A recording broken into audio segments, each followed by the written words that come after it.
In the ink-black darkness above the South Pacific, where the ocean met the sky in an endless void of nothingness, death arrived silently on wings of metal and fury. Japanese bomber pilots who once owned the night like ancient spirits now found themselves hunted by an invisible predator they could neither see nor escape.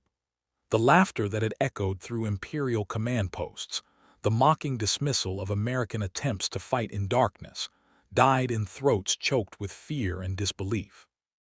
What had seemed impossible just months earlier became a nightmare reality that changed the course of naval warfare forever. American fighters, guided by mysterious electronic eyes that could pierce the blackest night, transformed from hunted prey into deadly hunters, turning the Pacific night sky into a graveyard for an empire that had believed itself invincible after sunset.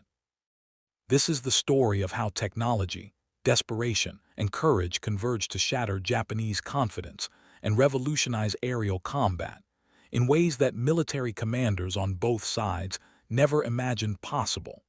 When the sun dipped below the horizon across the vast Pacific Ocean during the early years of World War II, a transformation occurred that struck terror into Allied forces throughout the theater of war.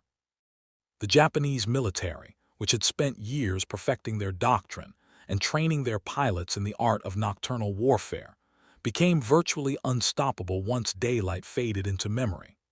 Their commanders had invested enormous resources into developing night combat capabilities long before the war began, understanding that control of darkness meant control of the battlefield when enemies could not see to fight back. Japanese aviators trained relentlessly in conditions that most Western air forces considered too dangerous for regular operations, flying without instruments, learning to navigate by stars and instinct, developing almost supernatural abilities to operate in complete blackness. The results of this dedication became devastatingly clear in engagement after engagement across the Pacific Islands and sea lanes. The Imperial Japanese Navy had created an entire philosophy around night combat that extended far beyond simple aviation training. Their surface vessels practiced nighttime maneuvers until crews could operate in total darkness with frightening efficiency. Torpedo attacks launched under cover of night had become a specialty that brought repeated victories against Allied fleets that struggled to coordinate defensive responses when they could barely see their own ships, let alone incoming threats. This mastery of darkness was not accidental or coincidental, but rather the product of deliberate strategic thinking that recognized night combat as a force multiplier that could offset potential material disadvantages. Japanese doctrine emphasized aggressive night actions precisely because Western forces seemed uncomfortable and ineffective when fighting without sunlight to guide their weapons and tactics. In the air, Japanese bombers roamed freely after dark, striking Allied positions with impunity, while American and Allied fighters remained grounded, unable to locate targets in the vast darkness of the Pacific night. The famous Betty bombers and other aircraft would appear seemingly from nowhere, drop their deadly payloads on ships and installations, then vanish back into the protective embrace of darkness before any effective response could be organized. Allied sailors and soldiers learned to dread the coming of night, knowing that once the sun set, they became sitting targets for an enemy who moved through darkness like sharks through deep water. The psychological impact of this nocturnal dominance cannot be overstated, as it created a sense of helplessness among forces that controlled daylight skies, but became vulnerable children once darkness fell. Japanese commanders observed American attempts at night fighting with barely concealed amusement. The early efforts by American forces to intercept night raiders were clumsy, disorganized, and almost completely ineffective. Pilots would scramble into dark skies with nothing but searchlights and hope to guide them, chasing shadows and often returning with empty hands and frayed nerves. The few successes came from pure luck rather than systematic capability, and Japanese intelligence officers documented these failures with satisfaction, reporting back to their superiors that American forces posed no credible threat during nighttime operations. This confidence bred a dangerous complacency that would later prove catastrophic, as Japanese planners failed to anticipate the revolution that was brewing in American laboratories and workshops far from the front lines. The United States military faced a crisis that threatened to undermine its entire Pacific strategy. Superior numbers and industrial capacity meant little when half of every day belonged exclusively to the enemy. American commanders watched helplessly as their positions were bombed night after night, their ships torpedoed under cover of darkness, their forces worn down by an enemy they could not effectively engage. The frustration within the ranks grew into desperate urgency as casualties mounted and strategic objectives became harder to achieve. Something had to change, but the solution remained elusive to forces trained in daylight tactics and equipped with weapons designed for visual combat. American pilots were brave and skilled, but bravery alone could not overcome the fundamental challenge of finding targets in complete darkness. The human eye, no matter how keen, simply cannot see well enough in minimal light conditions to locate fast-moving aircraft at the distances required for effective interception. Early attempts involved dangerous procedures like having pilots try to silhouette enemy aircraft against moonlight or cloud cover, techniques that required perfect conditions and extraordinary luck to succeed. More often than not, American night fighters would burn fuel searching empty skies, while Japanese bombers completed their missions unopposed. The sense of futility threatened morale and raised serious questions about whether effective night fighting was even possible for forces without Japan's years of specialized training. Ground-based searchlights offered some help, but created as many problems as they solved.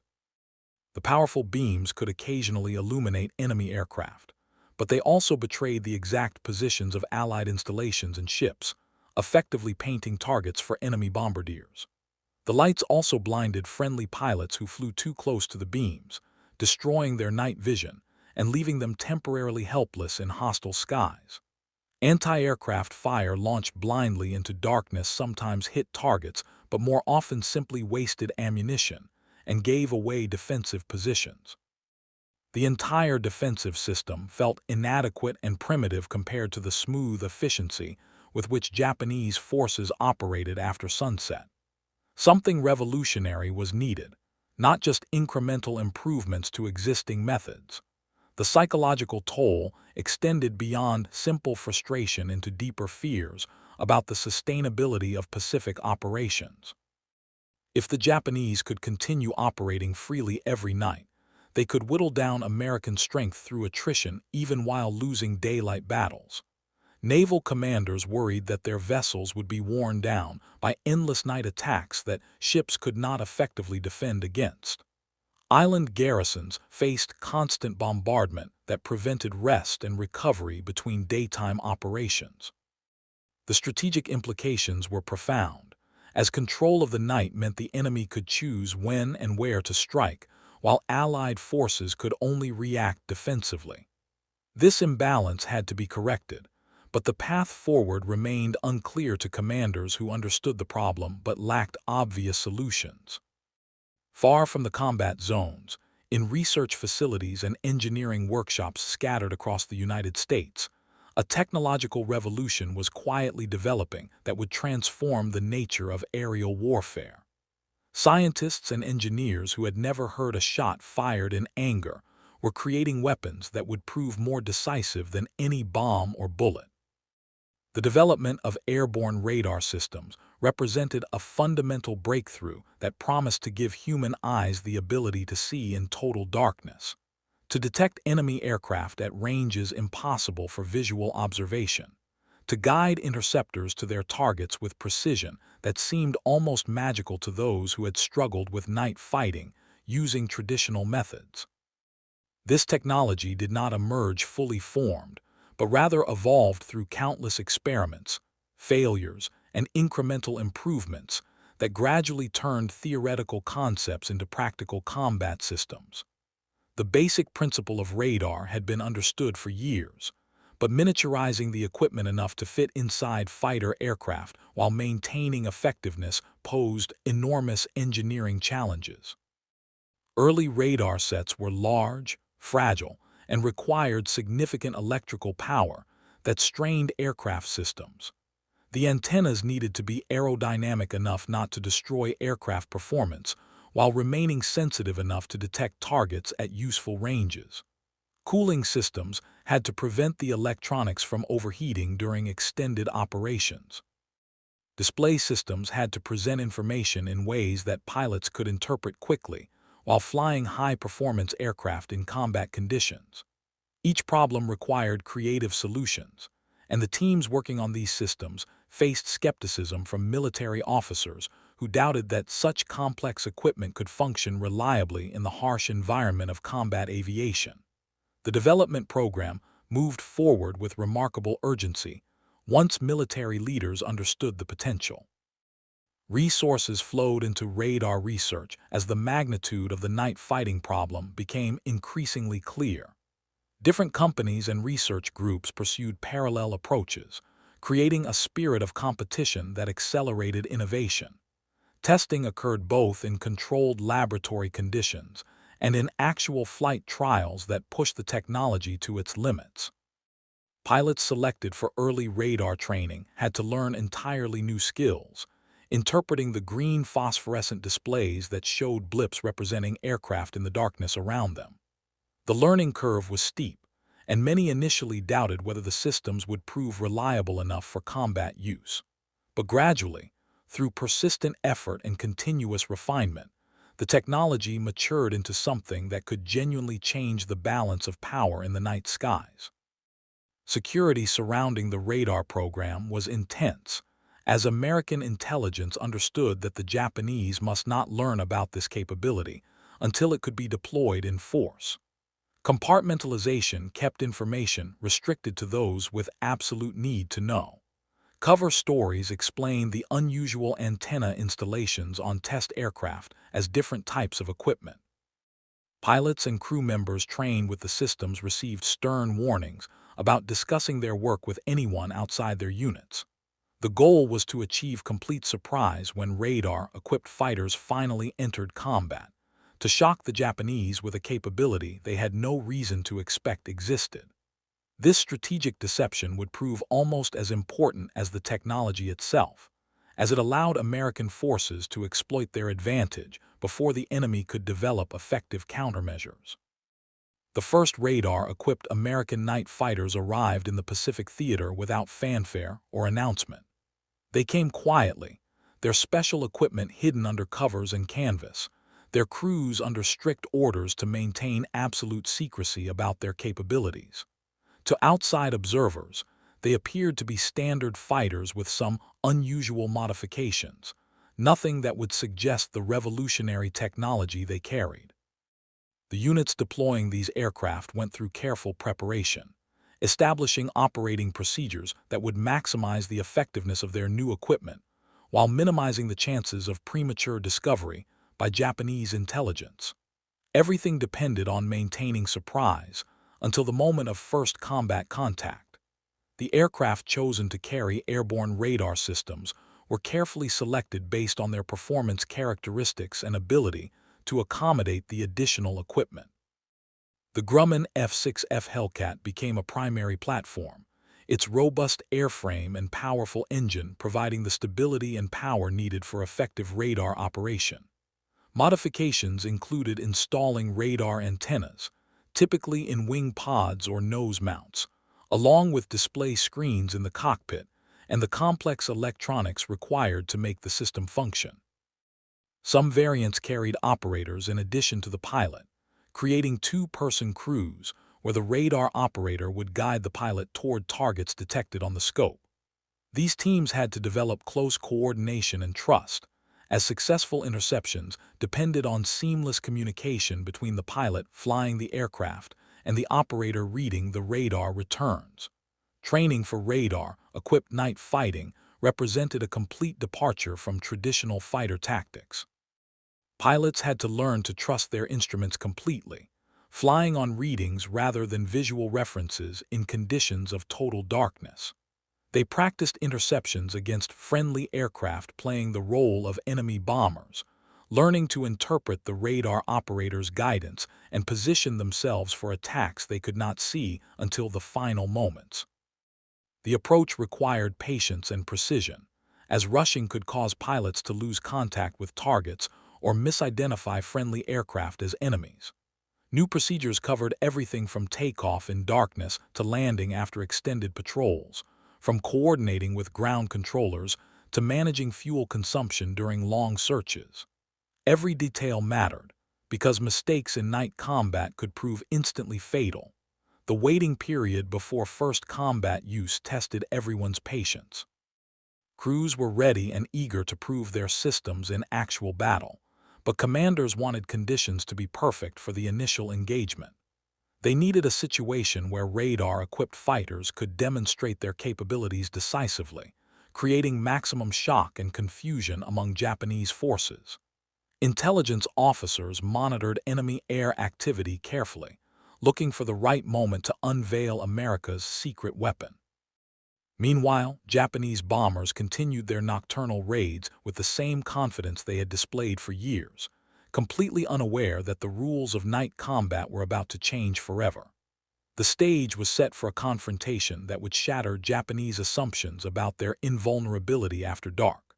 The night was moonless and thick with clouds when the radar-equipped American fighters first tasted combat against Japanese bombers who believed themselves safe in the protective darkness.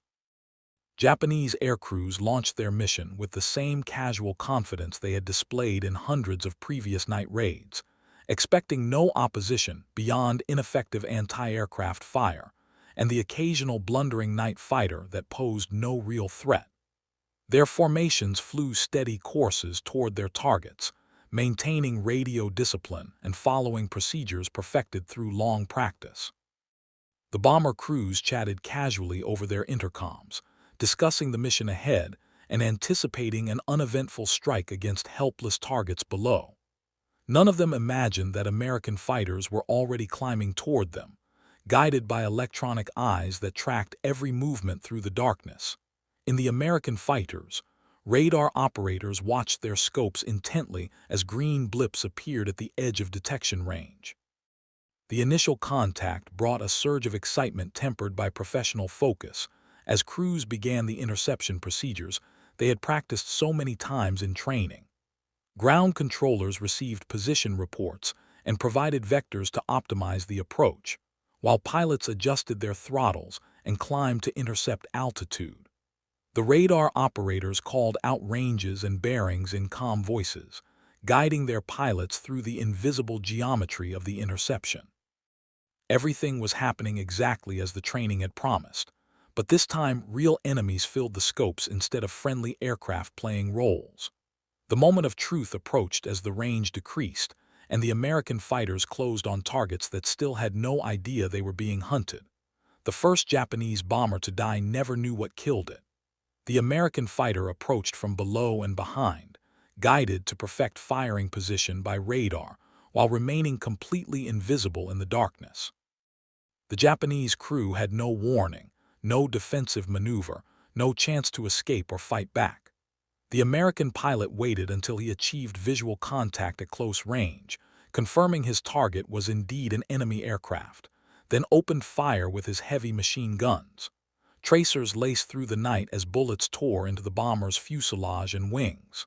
Fires erupted immediately, lighting the darkness with orange flames that silhouetted the dying aircraft.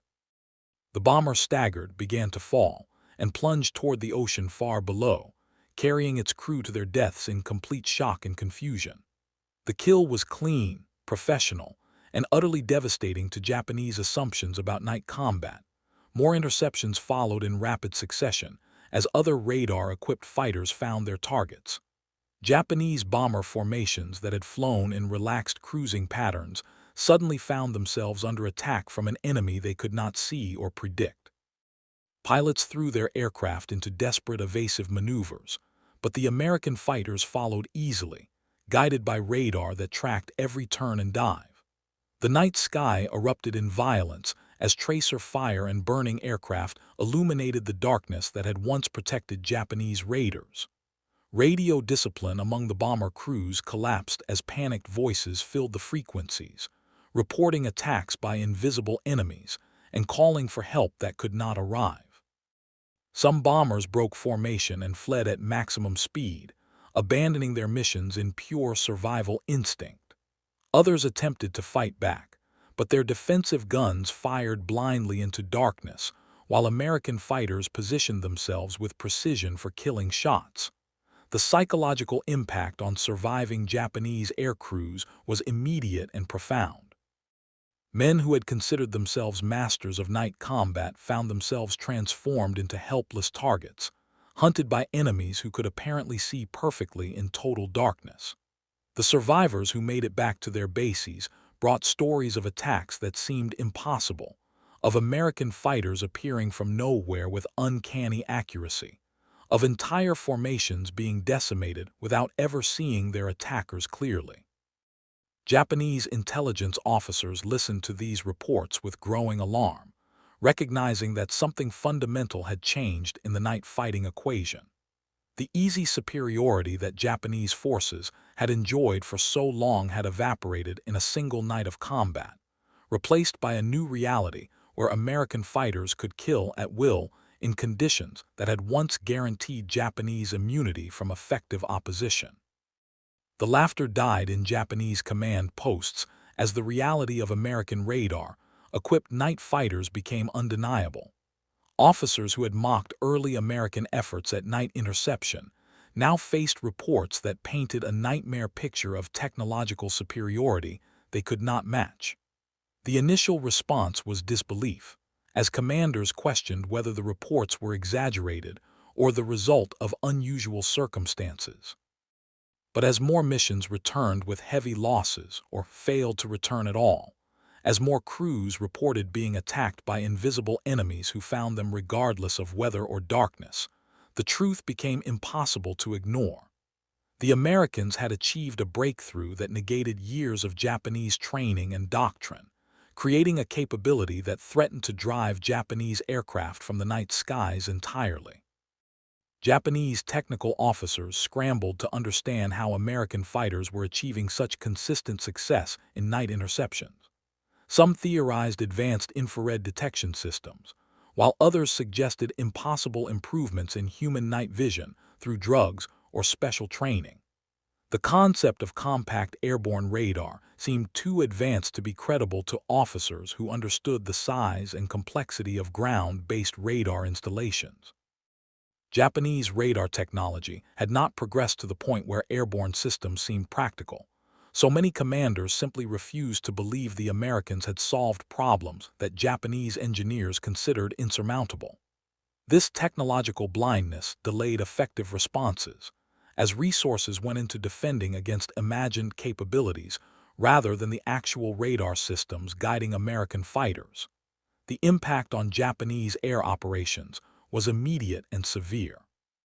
Night bombing missions that had once been routine now became dangerous gambles with high casualty rates.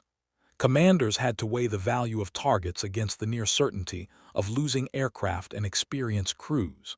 Some missions were canceled entirely when the risks clearly outweighed potential benefits. Other missions launched with reduced aircraft numbers or altered tactics that tried to minimize exposure to American night fighters.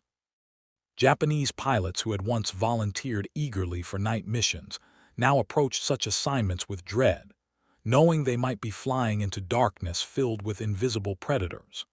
Morale suffered as the sense of invulnerability that had sustained Japanese aircrews evaporated in the face of mounting losses. Tactical adaptations attempted to reduce vulnerability to radar-equipped interceptors proved largely ineffective. Flying at extremely low altitudes to avoid radar detection exposed aircraft to ground fire and made navigation more difficult. Changing routes and timings helped briefly, but American radar coverage and fighter patrols expanded to cover larger areas. Attempting to overwhelm American defenses with large formations only provided more targets for radar-guided fighters to engage. Some Japanese commanders advocated abandoning night operations entirely, conceding control of darkness to the Americans rather than continuing to sacrifice aircraft and crews in futile missions. Others insisted on continuing night attacks despite the losses, arguing that abandoning the night would concede too much strategic advantage. The debates revealed deep divisions within Japanese command structures about how to respond to a technological surprise that had completely upset their operational planning. Understanding what made radar-equipped night fighting possible requires examining the technology that seemed almost magical to those who witnessed its effects without understanding its mechanisms. Radar works by transmitting radio waves that bounce off distant objects and return to a receiver that measures the time delay to calculate range and bearing. In principle, this is simple physics, but implementing it in a compact system that could function aboard a single-engine fighter aircraft while providing useful information to a pilot engaged in high-speed combat required extraordinary engineering achievement. The radar sets installed in American night fighters represented years of development, compressed into an urgent wartime program that pushed the boundaries of what electronics could accomplish. The transmitter generated powerful pulses of radio energy at frequencies carefully chosen to balance range performance against antenna size constraints. Higher frequencies allowed smaller antennas but provided less range, while lower frequencies required larger antennas but could detect targets at greater distances.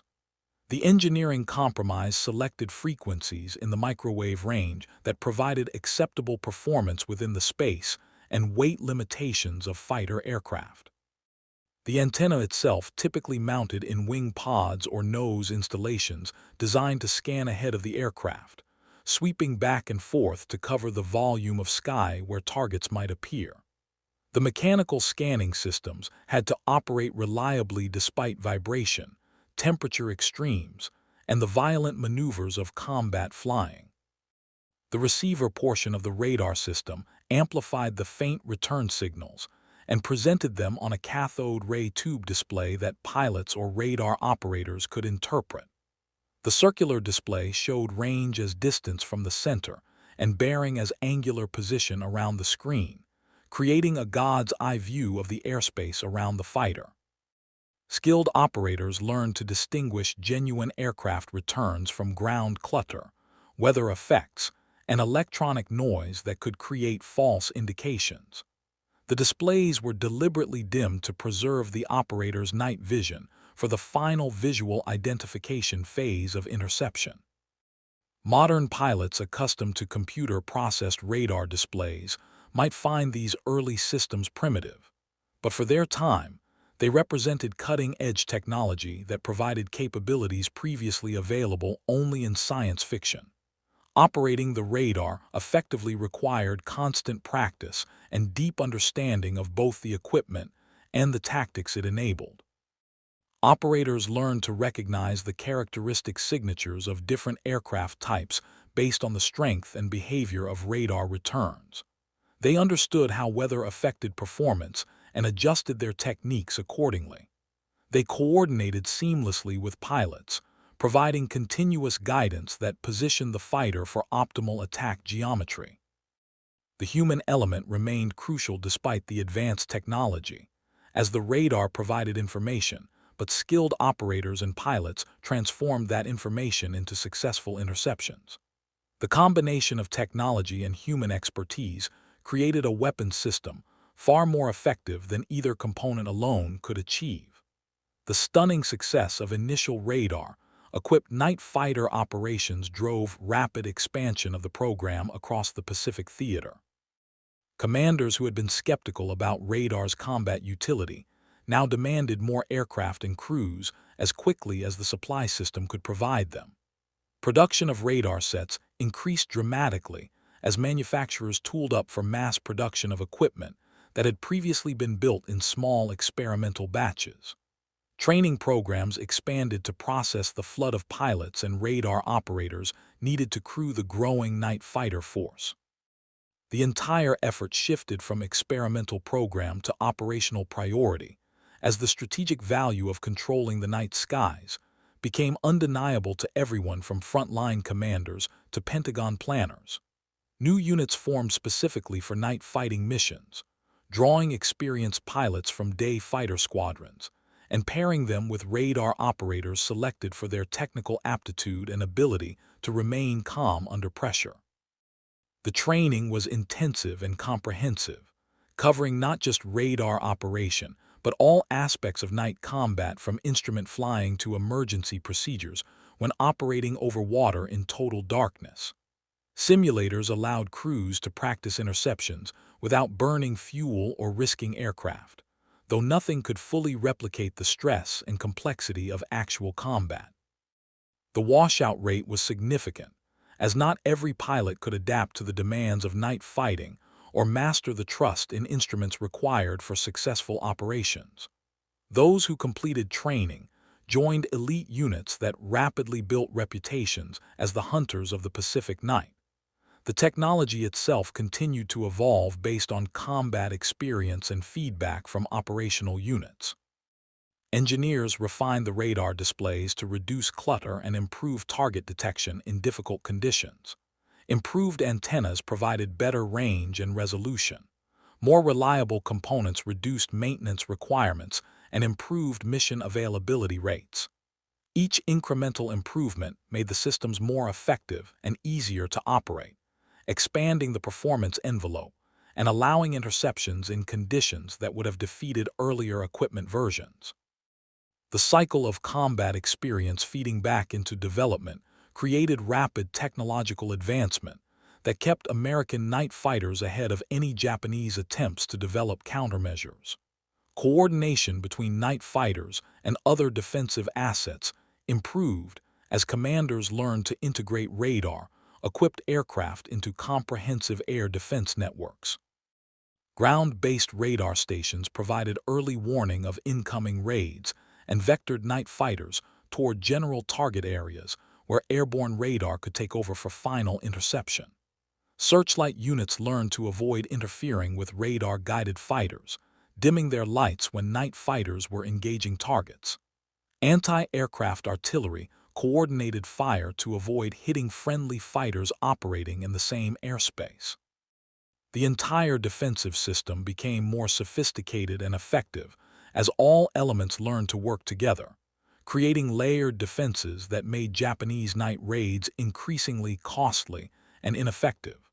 Within months of the first radar-equipped night fighter victories, the balance of nocturnal air power had reversed completely across the Pacific theater. American fighters now owned the night as thoroughly as Japanese bombers once had, patrolling in darkness with confidence that they could find and kill any enemy aircraft foolish enough to venture into their domain. The transformation was so complete that Japanese commanders largely abandoned the night bombing campaigns that had once been central to their operational doctrine.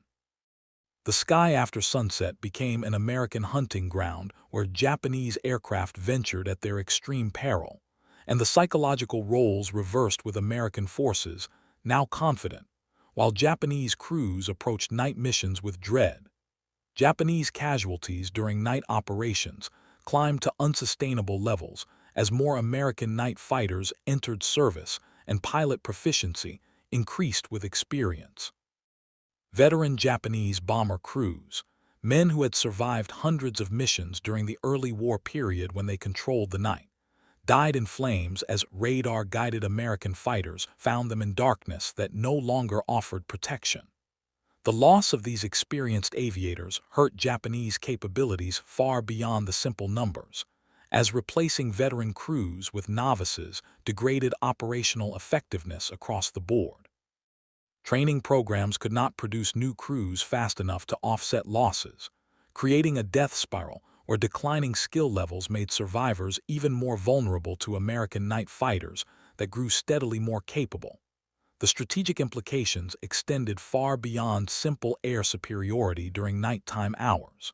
With effective night bombing capabilities destroyed, Japanese forces lost the ability to strike American positions and shipping during half of every day.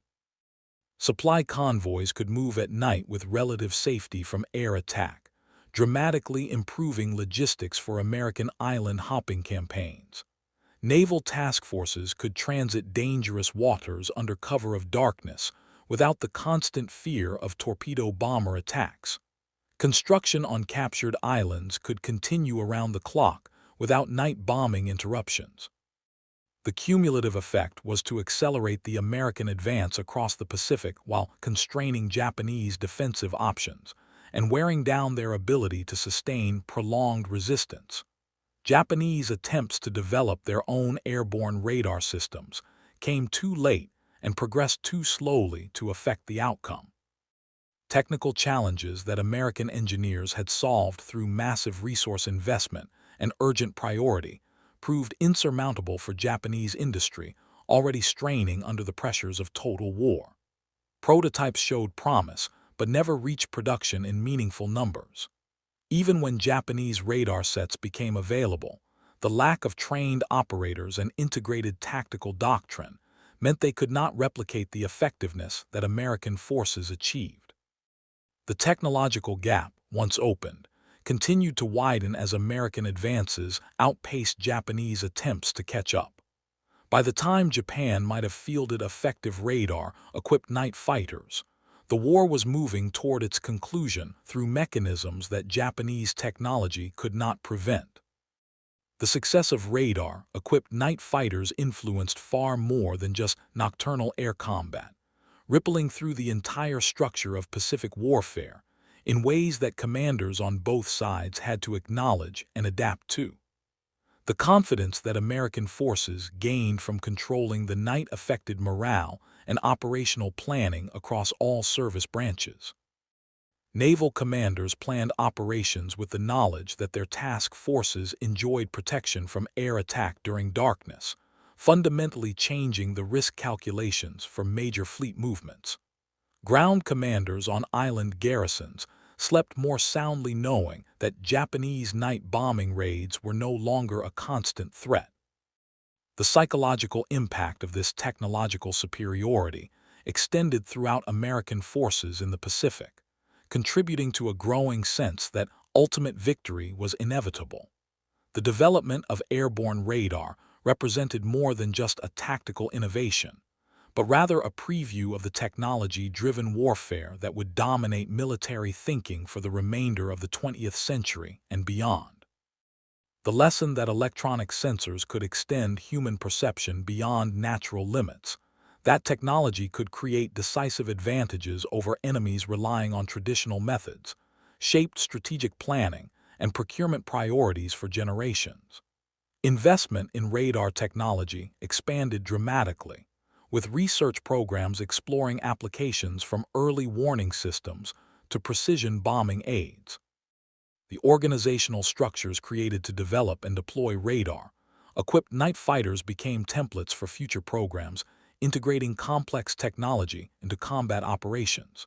Japanese military thinking struggled to adapt to the reality of American technological superiority, demonstrated so clearly in the night fighting domain.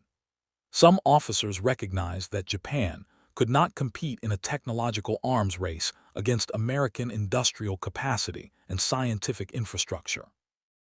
Others clung to beliefs that superior spirit and training could overcome material disadvantages, a philosophy that led to increasingly desperate and ineffective tactics as the war progressed. The failure to develop effective countermeasures to American radar systems revealed deeper weaknesses in Japanese research and development capabilities, weaknesses that affected many areas beyond just aviation. The night fighter revolution became a symbol of the broader technological imbalance that doomed Japanese hopes for victory regardless of their soldiers' courage or commanders' tactical skill.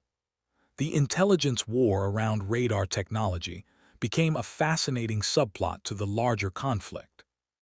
American security measures successfully protected the specific details of airborne radar systems throughout most of the war, denying Japanese engineers the information they needed to develop effective countermeasures or equivalent systems. Japanese intelligence efforts focused on trying to capture intact radar equipment from downed aircraft, but effective destruction protocols ensured that little useful technology fell into enemy hands. The few fragments that were recovered provided insufficient information for Japanese scientists to reverse engineer complete systems. This intelligence failure compounded the technical challenges Japanese forces faced, leaving them struggling against capabilities they could observe but not fully understand or counter. Behind the impressive technology and strategic implications were human beings whose lives intertwined with the development and deployment of radar-equipped night fighters in ways both profound and permanent. The engineers and scientists who created these systems worked brutal hours under intense pressure, knowing that their success or failure would directly impact the survival of young men flying combat missions thousands of miles away. Many of them never received public recognition during the war due to security restrictions, laboring in anonymity, while their creations changed the course of battles they would never personally witness. Their dedication to solving seemingly impossible technical problems reflected a deep commitment to winning the war through American innovation and industrial capability. The pilots and radar operators who flew combat missions in radar-equipped fighters faced unique dangers that tested courage in different ways than traditional daylight combat.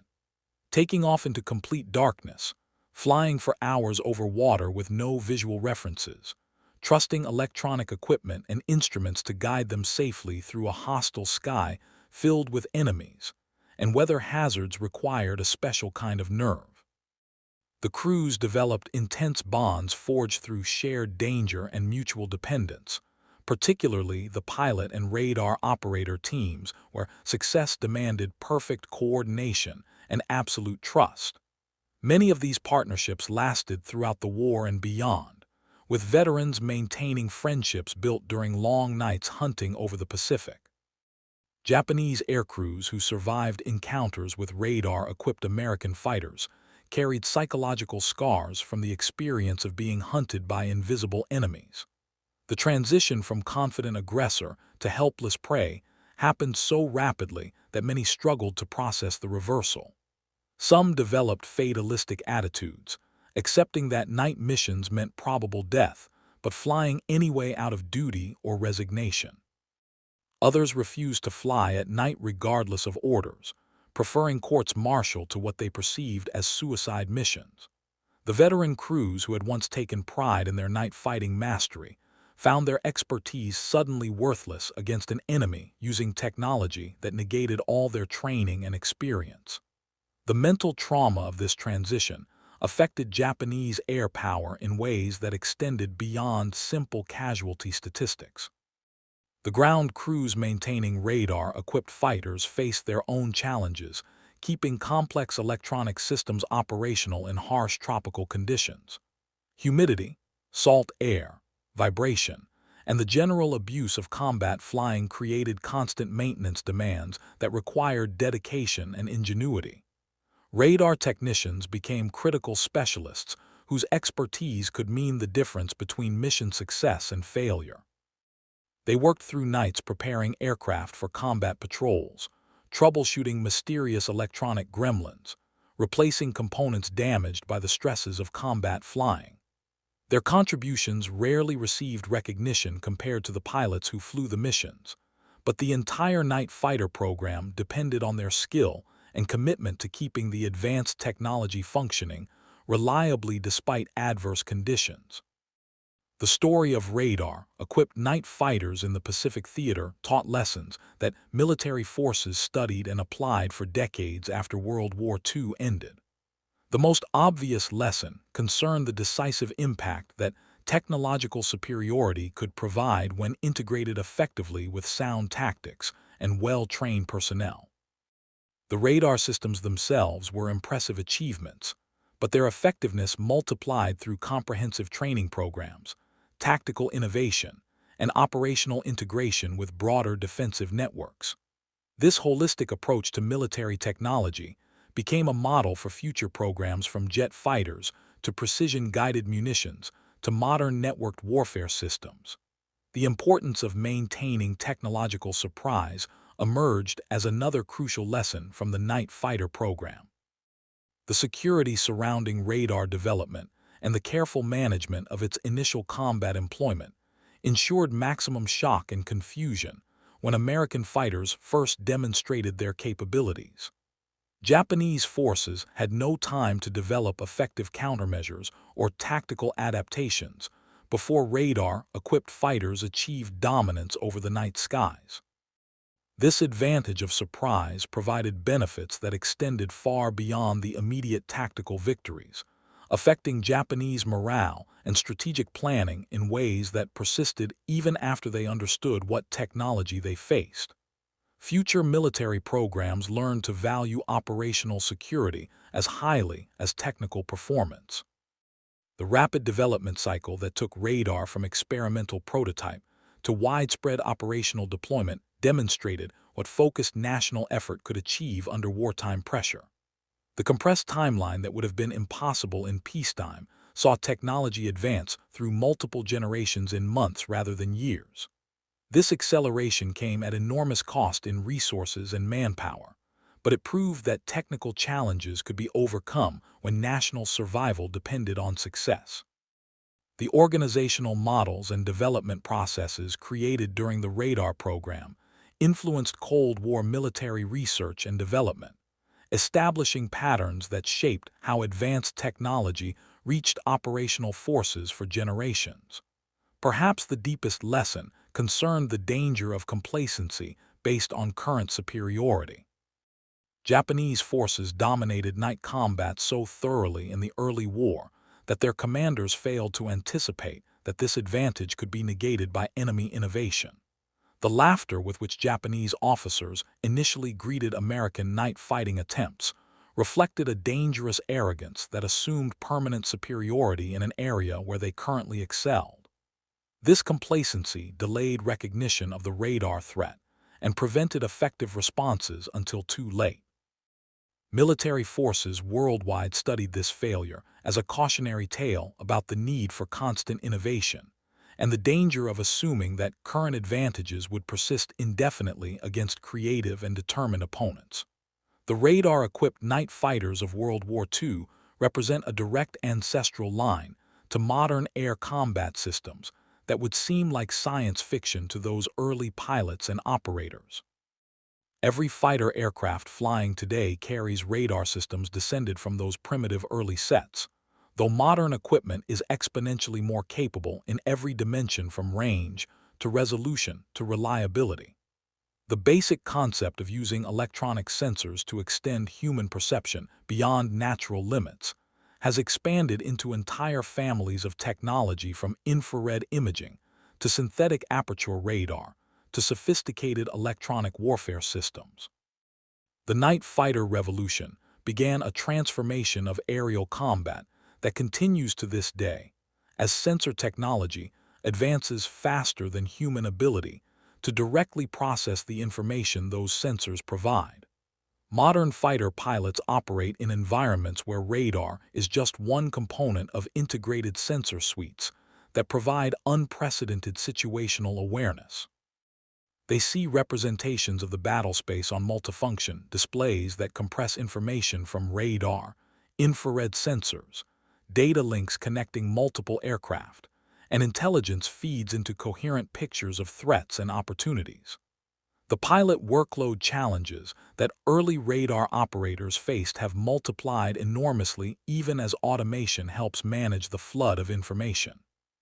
Contemporary air combat depends on mastering these systems while flying aircraft with performance far beyond World War II capabilities, creating demands that push the limits of human cognitive capacity.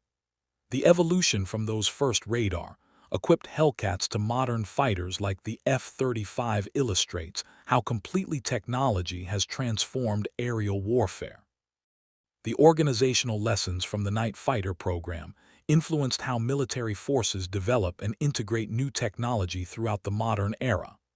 The model of rapid prototyping, combat testing, feedback-driven improvement, and swift operational deployment established patterns that shaped everything from Vietnam-era smart bombs to precision navigation systems to unmanned aerial vehicles.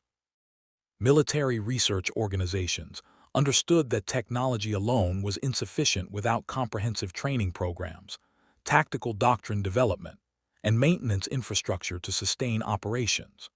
The holistic approach that made radar-equipped night fighters effective became standard practice for introducing complex new capabilities into combat forces. The democratization of night fighting capability stands as one of the radar program's most significant long-term impacts. What once required years of specialized training and exceptional natural ability became accessible to competent pilots who mastered the technology and tactics. Modern night vision systems and helmet-mounted displays have further extended this democratization, creating situations where flying in darkness is routine rather than exceptional. The special elite status that Japanese night flyers enjoyed, or that early American radar-equipped fighter crews possessed, has been replaced by universal night capability across modern air forces.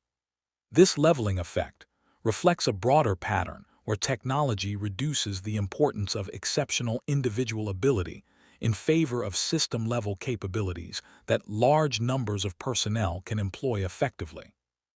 When historians assess the factors that led to American victory in the Pacific Theater, radar-equipped night fighters rarely receive the prominence they deserve compared to more dramatic elements like aircraft carrier battles or island invasions. Yet their contribution to the overall war effort was profound and multifaceted in ways that extended far beyond simple kill tallies or mission statistics. By neutralizing Japanese night bombing capabilities and reversing the balance of nocturnal air power, these fighters removed a strategic threat that had imposed significant costs on American operations throughout the early war. The ability to operate around the clock without fear of effective night attack accelerated American advances and reduced casualties among ground forces and sailors who no longer faced constant nocturnal bombardment. The technological and industrial achievement represented by the radar program demonstrated American strengths that Japan ultimately could not counter. The massive research and development infrastructure, the manufacturing capacity to produce complex electronic equipment in large quantities, the educational system that produced engineers and technicians in sufficient numbers to support such programs all reflected broader advantages that manifested across many dimensions of the war effort. Japanese commanders who witnessed American radar capabilities understood they were seeing symptoms of deeper disparities that extended far beyond any single weapon system. The night fighter program became a symbol of the industrial and technological mismatch that made Japanese defeat inevitable despite the courage and skill of individual Japanese servicemen. The casualties prevented by radar-equipped night fighters constitute a debt acknowledged by survivors who lived through periods when Japanese night raids struck with impunity. Sailors who would have died in torpedo attacks on darkened ships, soldiers who would have perished in night bombing raids on island bases, airmen who would have been lost trying to intercept enemies. They could not find all owed their survival to technology and the men who operated it effectively. These prevented casualties never appear in histories because they were battles that never occurred, raids that were canceled because Japanese commanders knew the losses would be unsustainable, missions that were scrubbed when night fighters were known to be on patrol. The lives saved through deterrence and prevention far exceeded the direct combat victories that radar-equipped fighters achieved. The respect that developed between opponents who fought in the night skies reflected the universal warrior's recognition of skill and courage regardless of nationality. Japanese pilots who survived encounters with American night fighters understood they had faced formidable opponents using superior technology, but also displaying tactical proficiency and aggressive spirit. American crews who studied Japanese tactics and training recognized the quality of the enemy they had defeated, understanding that their technological advantage had overcome skillful and determined adversaries. This mutual respect, born in combat but flowering after the war ended, helped former enemies find common ground and build the peace that followed the terrible conflict that had consumed the Pacific in flames. The story of how Japanese commanders laughed at American night fighting until radar-equipped fighters arrived encapsulates themes that resonate far beyond the specific tactical innovations of World War II aerial combat. It is fundamentally a story about how overconfidence breeds vulnerability, how technology can overturn seemingly permanent advantages, how innovation and determination can transform disadvantage into superiority. The laughter that echoed through Japanese command posts when they observed early American fumbling in darkness died in throats choked with fear, as invisible hunters turned the night sky into a killing ground for aircraft that once operated with impunity. This reversal of fortune happened not through accident or luck, but through deliberate effort by scientists, engineers, and warriors who refused to accept that darkness belonged exclusively to the enemy. The radar-equipped night fighters that changed Pacific warfare represented more than machines or technology. They embodied the American industrial capacity to solve problems through innovation and mass production, the scientific infrastructure to turn theoretical concepts into practical weapons, the training systems to teach complex new skills to large numbers of personnel, the operational flexibility to integrate revolutionary capabilities into existing force structures. These attributes, working together in focused national effort, created capabilities that adversaries struggling with resource constraints and technological limitations could not match or counter. The Night Fighter program showed what was possible when American strengths aligned toward clear objectives with the urgency that total war demanded. For the young men who flew combat missions in radar-equipped fighters, the experience shaped lives in ways that persisted long after the war ended. They carried memories of hunting through darkness guided by glowing screens, of tracers lacing the night when targets appeared out of the black void, of the satisfaction when victories mounted, and the sorrow when comrades failed to return from patrols over hostile waters. They knew they had participated in something historically significant, a technological revolution that changed warfare permanently. Many remained connected to aviation throughout their lives, following the evolution of radar technology and night fighting capabilities through the Cold War and beyond, watching their primitive early systems evolve into the sophisticated sensors that equip modern fighters. The Japanese perspective on this technological defeat provides equally important insights into how military forces respond when confronted with capabilities that overturn established doctrine and training. The progression from confidence to disbelief, to desperate attempts at adaptation, to ultimate acceptance of defeat in the night fighting domain mirrored Japan's broader trajectory throughout the Pacific War. The inability to counter American radar, equipped night fighters through technical means, forced Japanese forces into defensive postures and tactical retreats that accelerated their declining strategic position. The lessons learned were painful but ultimately valuable, shaping post-war Japanese thinking about the relationship between technology, training, and combat effectiveness.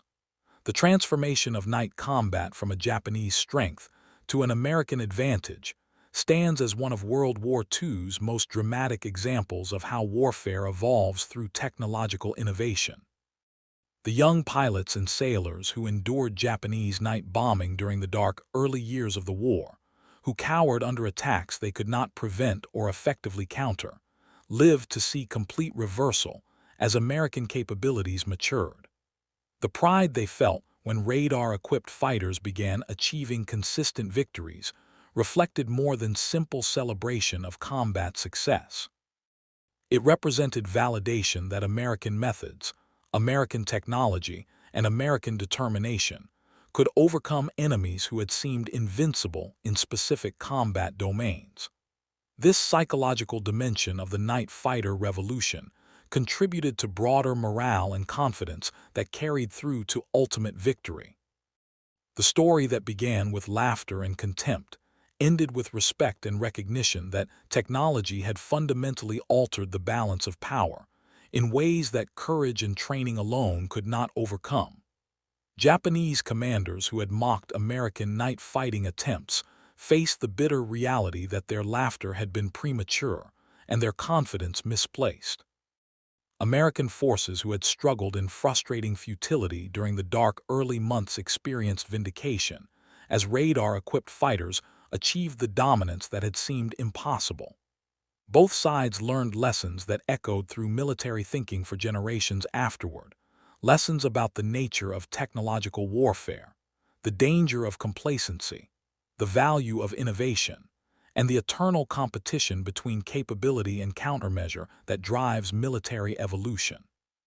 In the final analysis, radar-equipped night fighters represented something larger than themselves, something beyond the technical specifications of their equipment or the tactical victories they achieved.